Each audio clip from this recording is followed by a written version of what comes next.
हरिओम। आज हम जानेंगे कि योग में कौन कौन सी भ्रामक धारणाएं हैं। बहुत सारे मिसकॉन्सेप्शन हैं योग में, जिसमें हम ये देखते हैं कि पहला, कि लोग ऐसा मानते हैं कि योग कुछ प्रमुख व्यक्तियों के लिए है, साधु संन्यासियों के लिए है, गृहस्थों के लिए नहीं है, जबकि ऐसा नहीं है। योग जो कोई भी मनुष्य है सबके लिए योग है। ठीक। दूसरी चीज है कि योग अलौकिक विचारों से जुड़ा है या चमत्कारों से जुड़ा है, तो ऐसा नहीं है। जब साधक योग करता है, साधना करता है, तो उसमें साधक में कुछ विभूतियां प्रकट होती हैं, अणिमा लघिमा प्राप्त पराक्रम में। तो बहुत सारी सिद्धियां, अनेकानेक सिद्धियां प्राप्त होने के बावजूद भी उन सभी सिद्धियों को योग जो लक्ष्य है उसको प्राप्ति में उसको व्यवधान माना गया है। इसलिए सिद्धियों के चक्कर में बहुत ज़्यादा पढ़ने की आवश्यकता नहीं है। सिद्धियां मार्ग में आती हैं जब कोई भी साधक साधना करता है। तो तीसरी चीज है कि योग रहस्यवाद, जादू टूना या विविध प्रकार के इंद्रिय दमन के समकक्ष है, तो ऐसा नहीं है भाई। योग इंद्रिय दमन करना नहीं है। योग जो है एक अनुशासन है। योग चित्त की वृत्तियों का निरोध है, न कि योग जबरदस्ती जो है। गीता में भी कहा गया, भगवान श्री कृष्ण ने कहा कि कोई भी व्यक्ति अगर जबरदस्ती हठपूर्वक इंद्रियों को रोकता है तो वह दंभाचारी है, पाखंडी है। तो इसलिए हमें युक्ति के द्वारा मन को रोकना है। अभ्यास और वैराग्य दो साधन है मन को रोकने के। तो चौथी चीज कही गई है कि योग एक चिकित्सा पद्धति है या रोगों को ठीक करती है। क्या ऐसी बात है?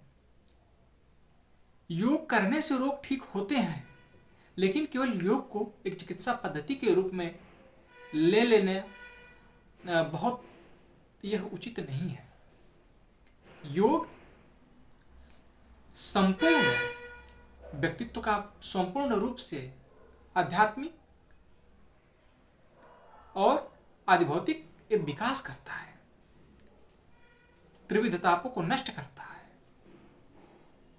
योग से जरूर व्यक्ति को स्वास्थ्य लाभ होता है, लेकिन योग का लक्ष्य व्यक्ति को कैवल्य पद प्राप्त कराना होता है।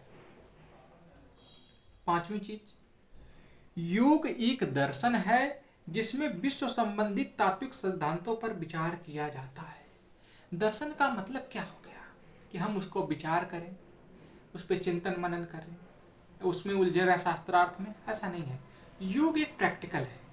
जैसे अब महर्षि पतंजलि कहते हैं योगस्य चित्तवृत्ति निरोधः अथ योगानुशासनम योगस्य चित्तवृत्ति निरोधः तदा द्रष्टुः स्वरूपे अवस्थानम् तस्य वाचकः प्रणवः तज्जपः। तो जो महर्षि पतंजलि का कहना है कि योग को हमें प्रैक्टिकल करना है।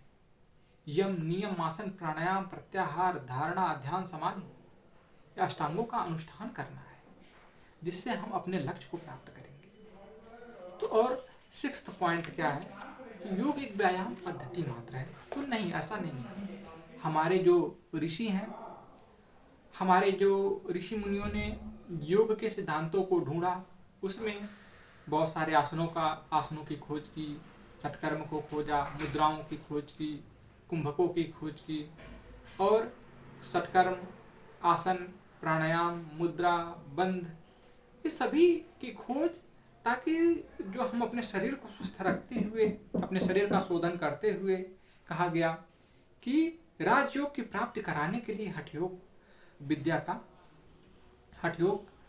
को इजाद किया गया, हठयोग का प्रादुर्भाव हुआ। तो इस प्रकार से आप सभी लोग योग के विषय में सभी भ्रामक धारणाओं का निराकरण आप सभी को हुआ होगा। ओम श्री सद्गुरुदेव भगवान।